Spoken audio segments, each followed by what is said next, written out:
Sesungguhnya ia menjaga kepada manusia.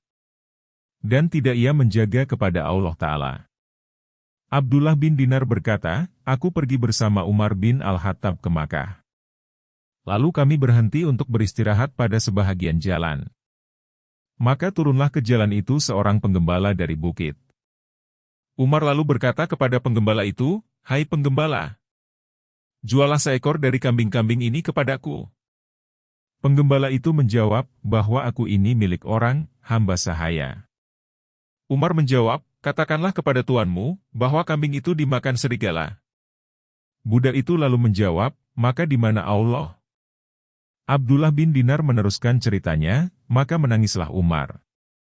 Kemudian, pada besok paginya, Umar pergi kepada budak itu, lalu membelinya dari tuannya dan dimerdekakannya, seraya berkata, engkau dimerdekakan dalam dunia ini, oleh kalimat itu. Dan aku mengharap, bahwa kalimat itu akan memerdekakan engkau di akhirat. Penjelasan, hakikat makna al-murakabah memperhatikan, mengintip, menjaga dan derajat-derajatnya.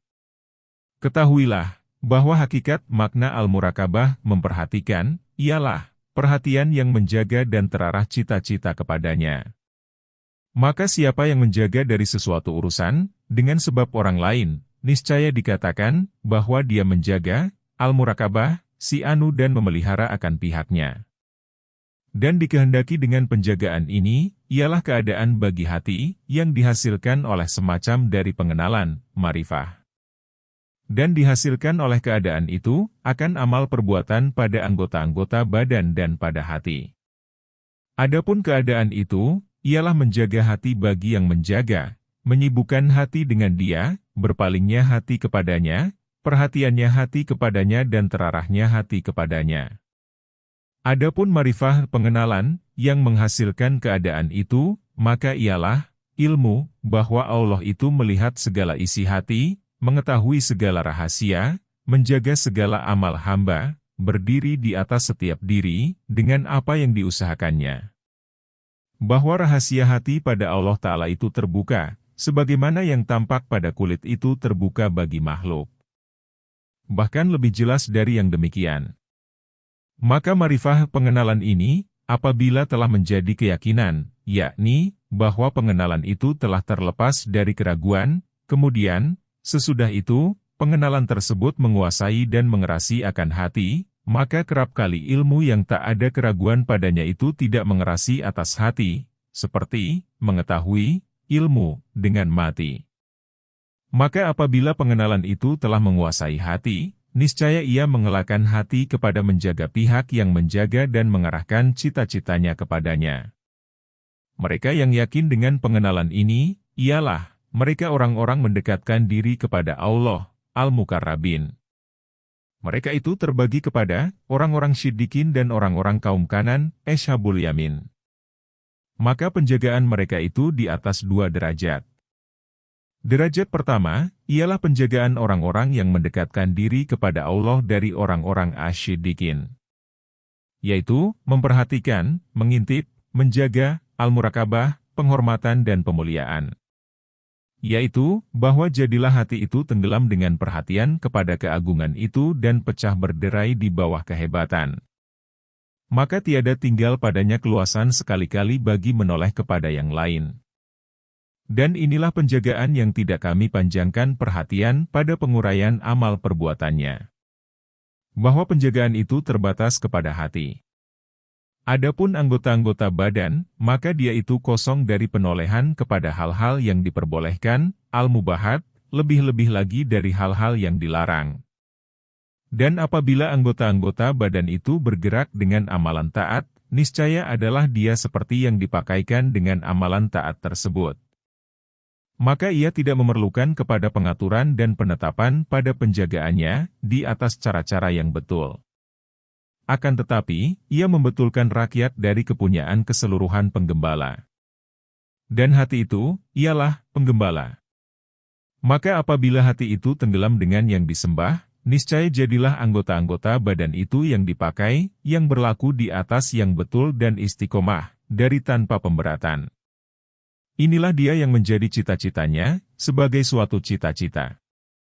maka ia dicukupkan oleh Allah dari cita-cita lainnya. Dan siapa yang mencapai derajat ini, maka ia kadang-kadang lupa kepada makhluk. Sehingga ia tidak melihat orang yang hadir di sisinya, sedang ia membuka kedua matanya. Dan ia tidak mendengar apa yang dikatakan kepadanya, sedang ia tidak tuli dengan yang demikian. Kadang-kadang umpamanya, ia lalu kepada anaknya, maka ia tidak berbicara dengan anaknya itu. Sehingga adalah sebahagian mereka berlaku yang demikian itu kepadanya. Lalu ia mengatakan kepada orang yang mencacinya, apabila engkau lalu kepadaku, maka gerakanlah aku. Tidaklah engkau memandang ini jauh dari kebenaran. Sesungguhnya engkau memperoleh akan bandingan ini pada hati orang-orang yang membesarkan raja-raja di bumi. Sehingga pelayan-pelayan raja itu kadang-kadang tidak merasakan apa yang berlaku kepada mereka pada majelis raja-raja, karena kesangatan tenggelamnya mereka kepada raja-raja itu. Bahkan, kadang-kadang hati itu sibuk dengan suatu kepentingan yang tidak berarti dari kepentingan-kepentingan duniawi. Maka orang itu lalu menyelam dalam pikiran padanya dan berjalan. Maka kadang-kadang ia melampaui tempat yang dimaksudkannya. Dan ia lupa kepada pekerjaan yang ia bangkit berdiri kepadanya. Ditanyakan kepada Abdul Wahid bin Zaid, adakah engkau kenal pada zaman engkau ini, akan laki-laki yang sibuk dengan keadaannya sendiri, tanpa memperhatikan akan orang lain? Abdul Wahid bin Zaid menjawab, aku tidak kenal, selain seorang laki-laki yang akan masuk ke tempatmu sesaat lagi. Maka tidaklah yang demikian itu, selain berjalan cepat. Sehingga masuklah Utbah al-Galam.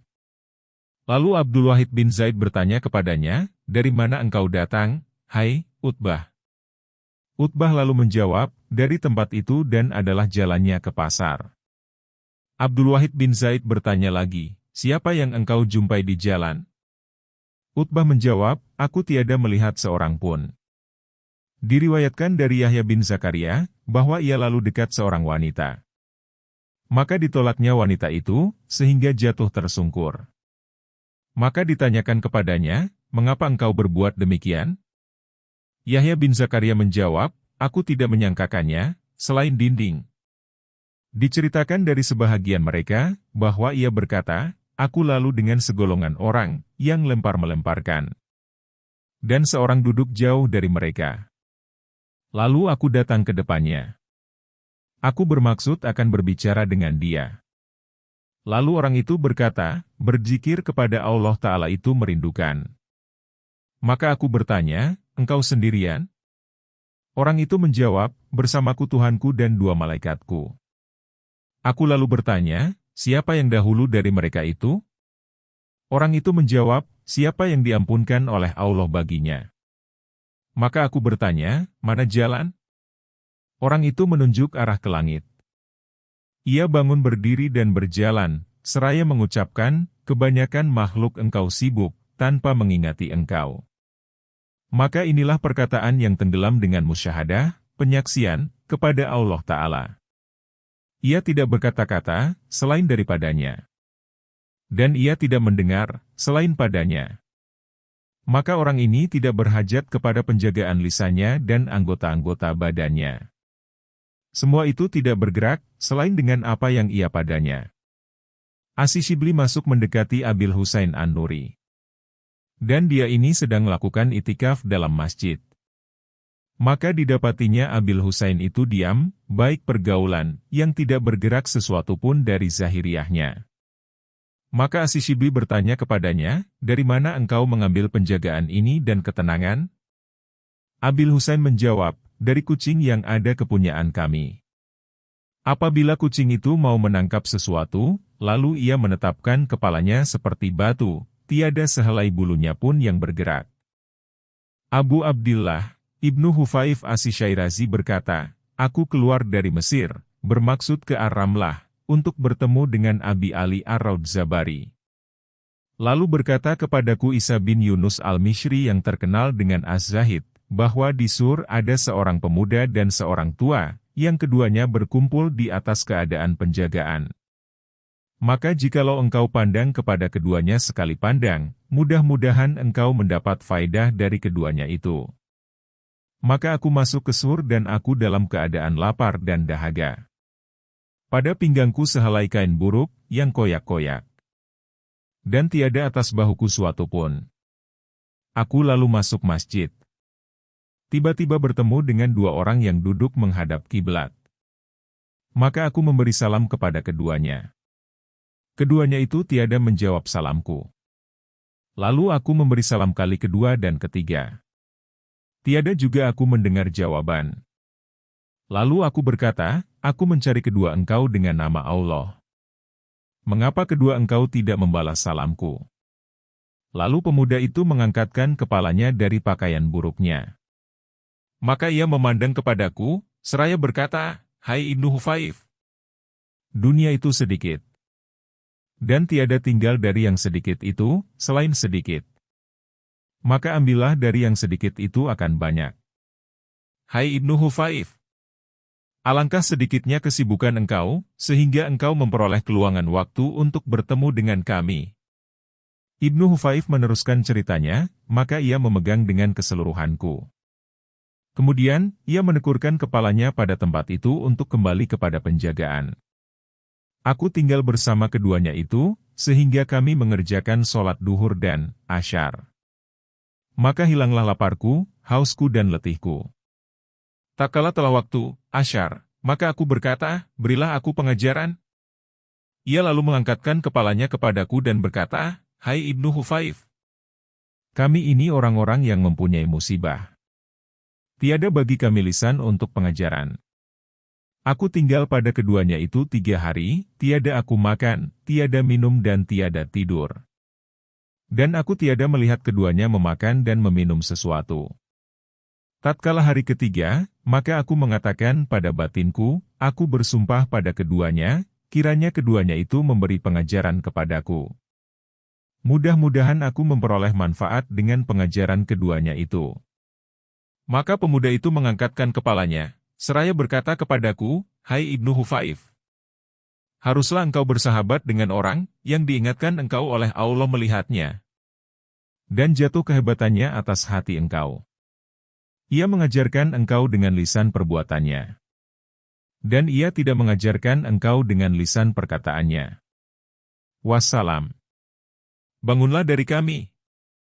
Maka inilah derajat orang-orang yang bermurakabah, memperhatikan, yang mengerasi atas hati mereka, oleh pengagungan dan penghormatan. Lalu tidak tinggal pada mereka, keluasan bagi yang lain dari itu. Derajat kedua, ialah al-murakabah, memperhatikan, mengintip, menjaga, orang-orang yang wara, dari golongan kanan. Mereka itu ialah suatu kaum, yang mengerasi keyakinan bahwa Allah melihat zahiriah dan batiniah mereka atas hati mereka. Akan tetapi, tidak mendahsyatkan mereka oleh perhatian keagungan. Tetapi, hati mereka tetap atas batas sedang, yang meluasi bagi penolehan kepada segala hal ihwal dan amal perbuatan. Hanya, bahwa hati itu serta melaksanakan segala amal perbuatan, tidaklah terlepas dari perhatian. Benar, telah mengerasi atas mereka, oleh malu kepada Allah. Maka mereka tidak maju dan tidak mundur, selain, sesudah berketetapan hati padanya. Dan mereka mencegah diri dari setiap apa, yang mereka memperoleh kekejian dengan dia pada hari kiamat. Bahwa mereka itu melihat Allah di dunia menengok kepada mereka. Maka mereka tidak berhajat kepada menunggu hari kiamat. Engkau mengenal perbedaan 2 derajat tadi dengan musyahadah, penyaksian. Bahwa engkau pada tempat kesepian engkau, kadang-kadang mengerjakan amal perbuatan. Lalu datang kepada engkau, anak kecil atau wanita. Lalu engkau ketahui bahwa dia menengok engkau. Maka engkau malu kepadanya. Lalu engkau baguskan duduk engkau dan engkau jaga hal keadaan engkau. Tidak dari karena pengagungan dan pemuliaan, akan tetapi dari karena malu. Bahwa penyaksiannya itu, walaupun tidak mendahsyatkan engkau dan tidak menenggelamkan engkau, maka penyaksian itu membangkitkan malu kepada engkau. Kadang-kadang masuk ke tempat engkau, salah seorang raja atau salah seorang pembesar. Lalu menenggelamkan engkau oleh pemuliaan. Sehingga, engkau tinggalkan apa yang sedang engkau kerjakan, karena sibuk menyambutnya. tidak karena malu kepadanya. Maka begitulah bermacam-macam martabat hamba pada al-murakabah, memperhatikan, mengintip, menjaga, kepada Allah Ta'ala. Dan orang yang berada pada derajat ini, maka ia berhajat bahwa ia menjaga akan semua gerak-geriknya, diamnya, gurisan dalam hatinya dan detik-detik masanya. Kesimpulannya, semua usaha pilihannya. Dan baginya padanya itu dua perhatian, perhatian sebelum kerja dan perhatian pada kerja. Adapun sebelum kerja, maka hendaklah ia perhatikan, bahwa apa yang tampak baginya dan tergerak gurisan hatinya dengan mengerjakannya, adakah dia itu karena Allah khususnya? Ataukah dia itu pada hawa nafsu dan mengikuti setan? Maka ia berhenti sebentar daripadanya dan menetapkan pikiran. Sehingga tersingkap baginya yang demikian itu dengan nur al-haq, cahaya kebenaran Tuhan yang maha benar.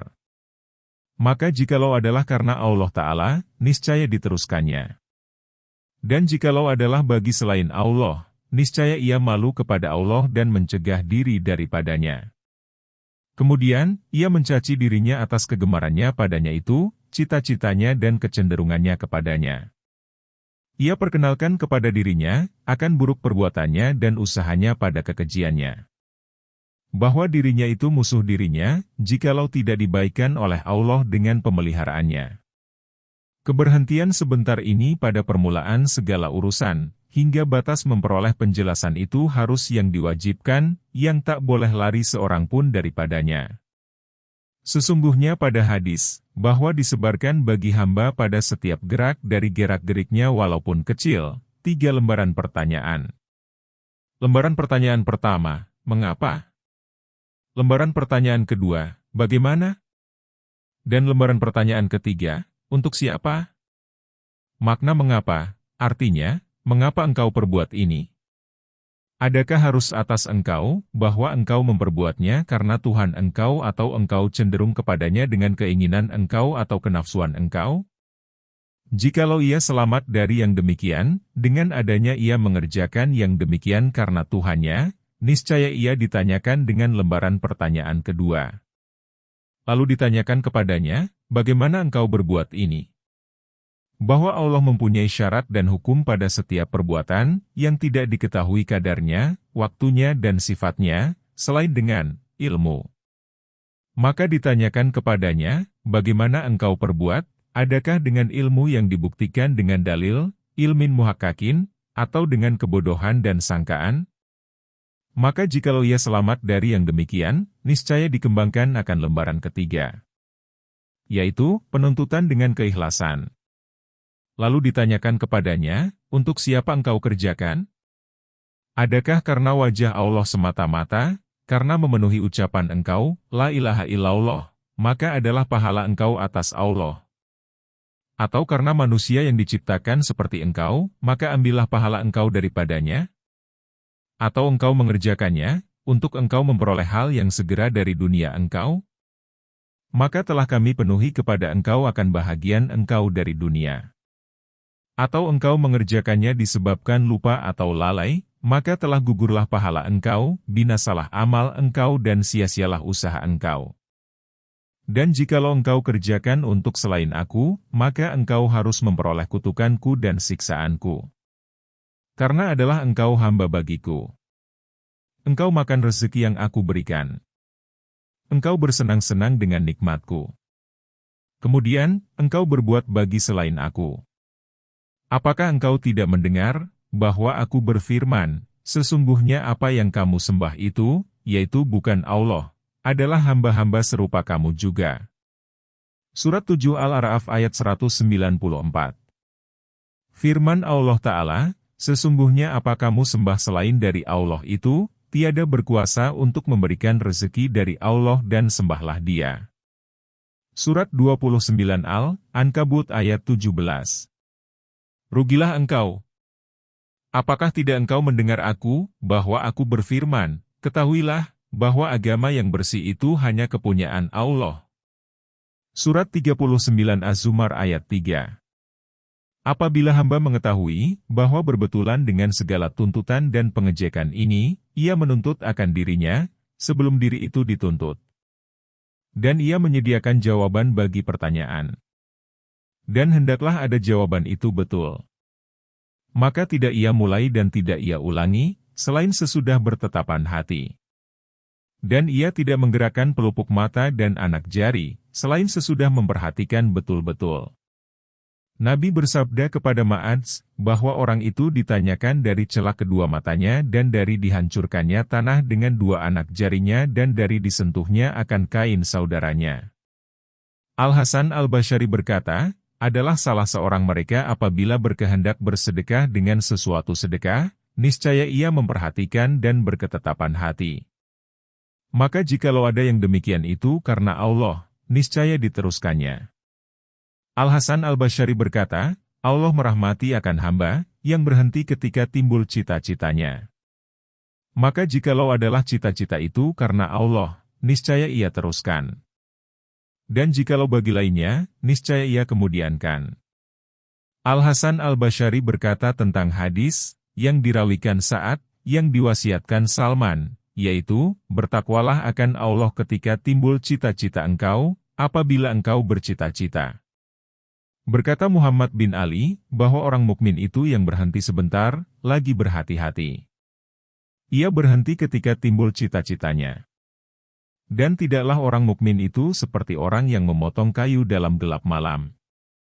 Maka inilah dia itu pandangan pertama pada menjaga ini.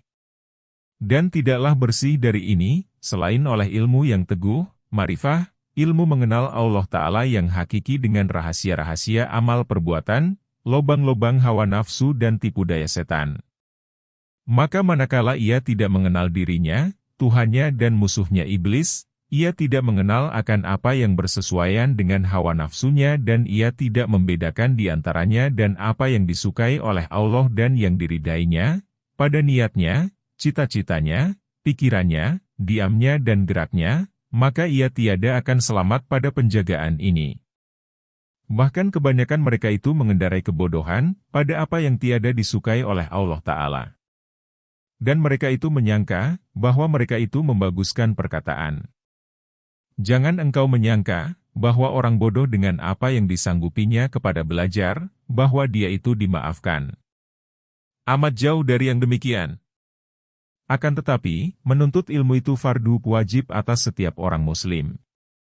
Dan karena inilah, 2 rakaat solat dari orang yang berilmu itu lebih utama dari 1000 rakaat dari orang yang tidak berilmu. Karena orang yang berilmu itu mengetahui bahaya-bahaya hawa nafsu, tipuan-tipuan setan dan tempat-tempat terpedaya. Maka ia menjaga diri dari yang demikian. Dan orang yang bodoh tidak mengetahuinya. Maka bagaimana ia menjaga diri daripadanya? Maka senantiasalah orang yang bodoh itu dalam kepayahan. Dan setan itu kepadanya dalam kegembiraan dan makian. Maka kita berlindung dengan Allah dari kebodohan dan kelalaian. Kebodohan itu pangkal setiap kedurhakaan dan sendi setiap kerugian. Maka hukum Allah Ta'ala atas setiap hamba itu, bahwa ia memperhatikan akan dirinya ketika timbul cita-citanya dengan berbuat dan usahanya dengan anggota badan.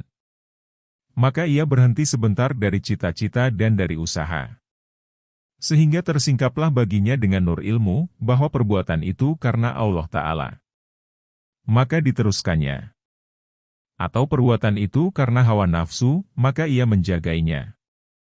Ia memperingatkan hati kepada berfikir padanya dan dari bercita-cita dengan perbuatan tersebut. Bahwa bahaya pertama pada perbuatan salah itu, apabila tidak ditolak, niscaya ia mewariskan kegemaran. Kegemaran itu mewariskan cita-cita. Cita-cita itu mewariskan keyakinan akan maksud. Keyakinan akan maksud mewariskan perbuatan. Dan perbuatan itu mewariskan kebinasaan dan kutukan. Maka seyogialah bahwa disumbatkan benda kejahatan itu dari sumbernya yang pertama.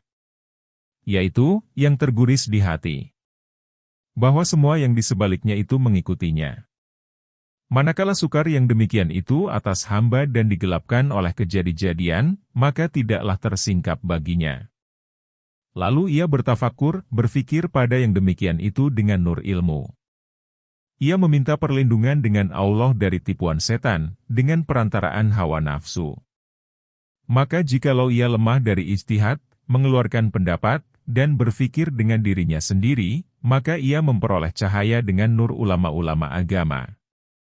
Dan hendaklah ia lari dari ulama-ulama yang menyesatkan, yang menghadap kepada dunia, sebagaimana larinya dari setan. Bahkan, lebih keras lagi. Allah Ta'ala telah mewahyukan kepada Daud, janganlah engkau bertanya dari halku pada orang yang berilmu, orang alim, yang telah dimabukkan oleh kecintaan kepada dunia. Lalu ia memutuskan engkau dari kecintaan kepadaku. Mereka itu orang-orang perampok di jalan raya, atas hamba-hambaku. Maka hati yang gelap dengan kecintaan kepada dunia, sangat rakus dan sangat loba kepada dunia itu terdinding, terhijab dari nur Allah Ta'ala. Bahwa tempat memperoleh cahaya nur hati itu adalah hadlarat keajaiban ketuhanan. Maka bagaimana memperoleh cahaya dengan keajaiban hadlarat ketuhanan? Orang yang membelakanginya dan menghadap kepada musuhnya dan asyik dengan orang yang memarahi dan mengutukinya. Ialah hawa nafsu dunia. Maka hendaklah cita-cita seorang murid, pertama-tama, pada hukum-hukum ilmu atau mencari orang yang berilmu yang berpaling dari dunia, atau lemah kegemarannya pada dunia, jikalau ia tidak memperoleh orang yang tiada gemar pada dunia. Rasulullah bersabda, bahwa Allah menyukai penglihatan yang mengecam, ketika datang hal-hal yang syubhat, yang meragukan di antara yang halal dengan yang haram, dan akal yang sempurna ketika datang serangan hawa nafsu. Nabi mengumpulkan di antara dua hal itu. Dan keduanya sebenarnya harus mengharuskan. Siapa yang tiada mempunyai akal yang dapat membagikan pikiran, jauh dari nafsu syahwat, maka tiadalah baginya penglihatan yang mengecam pada hal-hal yang syubhat, diragukan. Karena itulah Nabi bersabda, barang siapa mengerjakan dosa, niscaya ia diceraikan oleh akalnya, yang tiada akan kembali kepadanya untuk selama-lamanya. Maka apakah kadar akal yang lemah yang berbahagia anak Adam, dengan dia itu, sehingga anak Adam itu sengaja menyapu dan menghapuskannya dengan mengerjakan dosa-dosa? Mengenal bahaya-bahaya amal itu telah terhapus pada masa-masa ini. Manusia semua telah meninggalkan ilmu-ilmu ini dan sibuk dengan menengahi di antara makhluk pada permusuhan-permusuhan yang berkobar pada mengikuti nafsu syahwat. Mereka itu mengatakan, ini adalah fikih. Mereka mengeluarkan ilmu ini, yang dia itu fikih agama, dari jumlah ilmu-ilmu. Dan mereka menjurus kepada fikih dunia, yang tidak dimaksudkan, selain untuk menolak pembimbang-pembimbang dari hati. Supaya dapat menyelesaikan diri untuk fikih agama. Maka adalah fikih dunia itu sebahagian dari agama, dengan perantaraan fikih ini. Tersebut pada hadis, kamu pada hari ini adalah pada zaman, yang terbaik kamu padanya, ialah yang bekerja dengan tergopoh-gopoh. Dan akan datang kepadamu suatu zaman, yang terbaik kamu padanya, ialah yang bekerja tidak tergopoh-gopoh. Karena inilah, berhenti sebentar untuk golongan dari para sahabat pada peperangan bersama penduduk Irak dan Syam, Suriah, tatkala timbul kesulitan urusannya kepada mereka, seperti Sa'id bin Abi Waqqas, Abdullah bin Umar, Usamah, Muhammad bin Maslamah dan lain-lain. Maka siapa yang tidak berhenti sebentar, ketika meragukan, niscaya adalah dia itu pengikut hawa nafsu, yang merasa takjub dengan pendapatnya. Dan adalah dia termasuk orang yang disifatkan oleh Rasulullah, karena beliau bersabda, maka apabila engkau melihat kerakusan yang dituruti dan hawa nafsu yang diikuti dan ketakjuban oleh setiap orang yang mempunyai pendapat dengan pendapatnya, maka haruslah atas engkau dengan yang khusus bagi diri engkau. Setiap orang yang masuk dalam suatu syubhat, diragukan, dengan tanpa dibuktikan dengan dalil, maka sesungguhnya ia telah menyalahi dengan firman Allah Ta'ala, dan janganlah engkau turut apa yang tidak engkau ketahui. Surat 17 Al-Isra ayat 36. Sabda Nabi, jagalah dirimu dari sangkaan. Sesungguhnya sangkaan itu pembicaraan yang terbohong. Dikehendaki oleh Rasulullah dengan yang demikian itu, ialah sangkaan dengan tidak berdalil. Sebagaimana sebahagian orang awam meminta fatwa pada hatinya sendiri, mengenai hal yang sulit baginya dan ia mengikuti akan sangkaannya. Dan karena sukarnya persoalan ini dan besarnya, itulah adanya doa Abu Bakar Asy-Siddiq, "Ya Allah, Tuhanku, perlihatkanlah kepadaku yang benar itu benar dan anugerahkanlah kepadaku mengikutinya. Dan perlihatkanlah kepadaku yang salah itu salah dan anugerahkanlah kepadaku menjauhinya. Dan tidaklah engkau jadikan dia itu meragukan kepadaku, lalu aku menuruti hawa nafsu." Nabi Isa berkata, persoalan-persoalan itu tiga, suatu persoalan terang betulnya, maka ikutilah. Suatu persoalan terang salahnya, maka jauhilah. Dan suatu persoalan menyulitkan kepadamu, maka serahkanlah kepada yang mengetahuinya. Dan adalah dari doa Nabi, "Ya Allah, Tuhanku, sesungguhnya aku berlindung dengan Engkau, bahwa aku berkata mengenai agama, dengan tanpa ilmu. Maka nikmat Allah yang terbesar kepada hambanya, ialah ilmu." Terbukanya kebenaran dan iman itu adalah ibarat dari semacam terbuka hijab dan ilmu. Dan karena itulah, berfirman Allah Ta'ala, untuk keanugerahan nikmat kepada hambanya, adalah kurnia Allah kepada engkau itu sangat besarnya. Surat 4 An-Nisa, ayat 113. Dikehendaki dengan yang demikian itu, ilmu. Allah Ta'ala berfirman, maka bertanyalah kepada orang yang mempunyai pengertian, kalau kamu tidak tahu. Surat 16 An-Nahl ayat 43. Allah Ta'ala berfirman, sesungguhnya atas kamilah memberi petunjuk. Surat 92 Al-Lail ayat 12. Allah Ta'ala berfirman, kemudian itu urusan kami menjelaskannya. Surat 75 Al-Qiyamah ayat 19. Allah Ta'ala berfirman, dan atas Allah itu membukakan jalan yang benar. Surat 16 An-Nahl ayat 9. Ali berkata, hawa nafsu itu kongsi kebutaan mata. Dan sebahagian dari taufik ialah berhenti sebentar ketika timbul keheranan. Sebaik-baik yang menolak kesusahan itu yakin. Akibat dusta itu penyesalan. Pada yang benar itu selamat. Kerap kali yang jauh itu lebih dekat dari yang dekat. Orang yang asing itu, ialah siapa yang tiada baginya kekasih. Teman itu ialah orang yang membenarkan ketidakhadirannya. Dan tidak meniadakan engkau dari kekasih, oleh buruk sangka. Sebaik-baik akhlak, ialah kemurahan hati. Malu itu sebab kepada setiap keelokan. Tali yang paling kokoh, ialah takwa. Sebab yang paling kokoh yang engkau ambil, ialah sebab antara engkau dan Allah Ta'ala. Sesungguhnya bagi engkau dari dunia engkau, ialah, apa yang engkau perbaiki dengan dia, akan tempat tinggal engkau di akhirat. Rezeki itu dua macam, rezeki yang engkau cari dan rezeki yang mencari engkau. Maka jikalau engkau tidak datang kepadanya, niscaya ia datang kepada engkau. Dan jikalau engkau gundah atas apa yang menimpa, dari apa yang dalam tangan engkau, maka janganlah engkau gundah atas apa, yang tidak sampai kepada engkau. Ambillah dalil atas apa yang tidak ada, dengan apa yang ada. Sesungguhnya persoalan-persoalan itu serupa. Dan manusia itu menyukakannya memperoleh apa yang tidak ada, untuk hilang daripadanya. Dan memburukan baginya hilang apa yang tidak ada, untuk diperolehnya. Maka apa yang tercapai bagi engkau dari dunia engkau, maka janganlah engkau perbanyakkan kegembiraan. Dan apa yang hilang bagi engkau daripadanya, maka janganlah engkau ikutkan akan diri engkau dengan kesedihan. Hendaklah ada kegembiraan engkau itu dengan apa yang engkau datangkan dan kesedihan engkau atas apa yang engkau tinggalkan. Kesibukan engkau bagi akhirat engkau dan cita-cita engkau pada apa yang sesudah mati. Maksud kami dari menukilkan kalimat-kalimat tadi, ialah ucapannya, dan sebahagian dari taufik, ialah berhenti sebentar ketika timbul keheranan. Jadi, pandangan pertama bagi orang yang bermurakabah memperhatikan, ialah pandangannya pada cita-cita dan gerak, adakah dia itu karena Allah atau karena hawa nafsu? Nabi bersabda, 3 perkara. Maka siapa yang ada padanya 3 perkara tersebut, niscaya ia telah menyempurnakan imannya.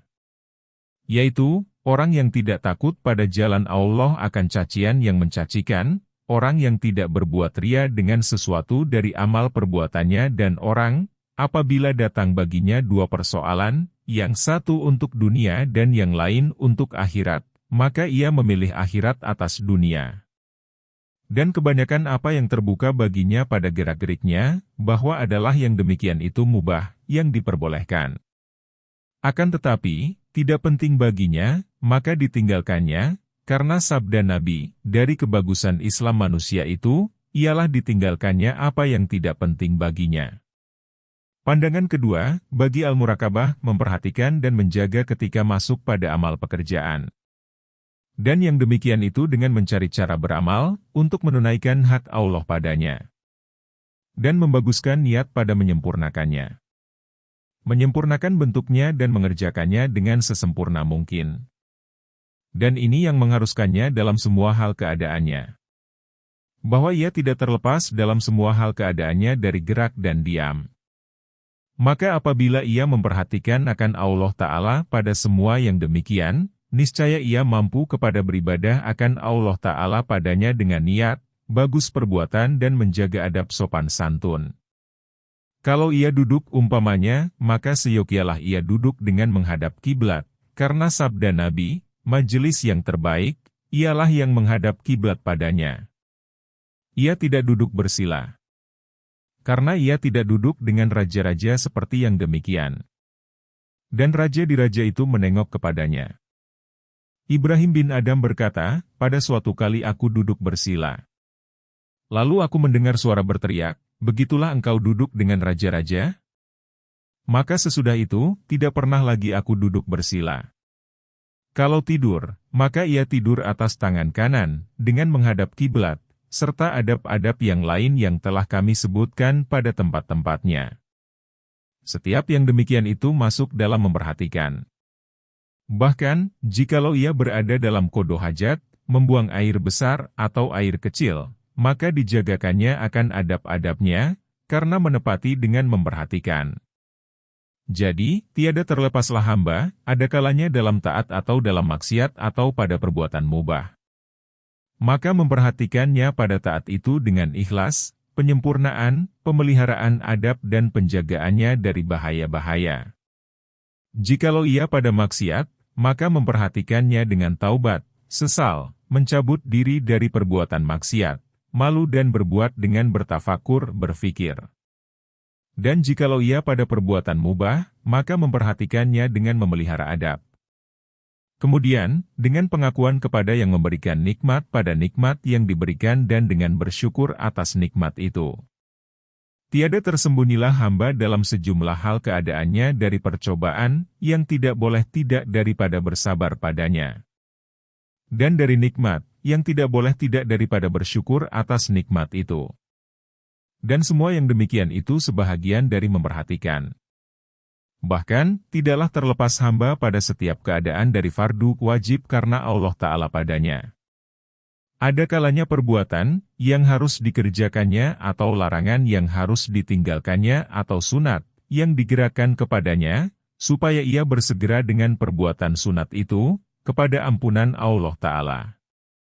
Dan ia berlomba-lomba padanya dengan hamba-hamba Allah. Atau perbuatan mubah, padanya kebaikan bagi tubuh dan hatinya. Dan padanya pertolongan baginya kepada mentaatinya. Bagi masing-masing dari yang demikian itu ada batas-batas, yang tidak boleh tidak menjagakannya dengan berkekalan memperhatikan. Allah Ta'ala berfirman, dan siapa yang melampaui batas-batas yang ditentukan Allah itu, maka sesungguhnya dia menganiaya dirinya sendiri. Surat 65 At-Talaq ayat 1.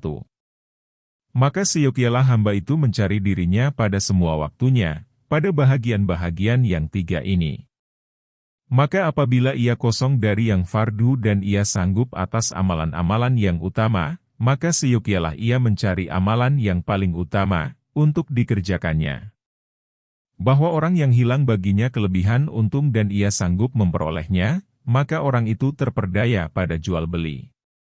Dan untung itu diperoleh dengan kelebihan keutamaan. Maka yang demikian, hamba itu mengambil dari dunianya bagi akhiratnya, sebagaimana Allah Ta'ala berfirman, dan jangan engkau lupakan bagian engkau di dunia ini. Surat 28 Al-Qasas ayat 77. Semua yang demikian itu hanya mungkin dengan sabar sesaat. bahwa saat-saat itu 3 saat yang telah lewat. Tiada kepayahan lagi padanya atas hamba, bagaimanapun telah berlalu dalam kesukaran atau kesenangan. Saat yang akan datang, yang tidak akan datang kemudian. Dan hamba itu tidak tahu, apakah ia akan hidup pada saat itu atau tidak. Ia tidak tahu, apa yang menjadi kodo, hukum takdir, Allah padanya. Dan saat yang sedang berjalan, yang seyogialah ia bersungguh-sungguh padanya akan dirinya dan ia berjaga padanya akan Tuhannya. Jikalau tidak datang kepadanya saat yang kedua, niscaya ia tidak mengeluh atas luputnya saat ini. Dan jikalau datang kepadanya saat yang kedua, niscaya ia menyempurnakan haknya daripadanya. Sebagaimana ia menyempurnakan dari yang pertama. Dan tidak panjanglah angan-angannya untuk 50 tahun. Lalu panjanglah kepadanya al-azam, cita-cita yang telah diputuskan dengan mantap, atas memperhatikan al-murakabah padanya.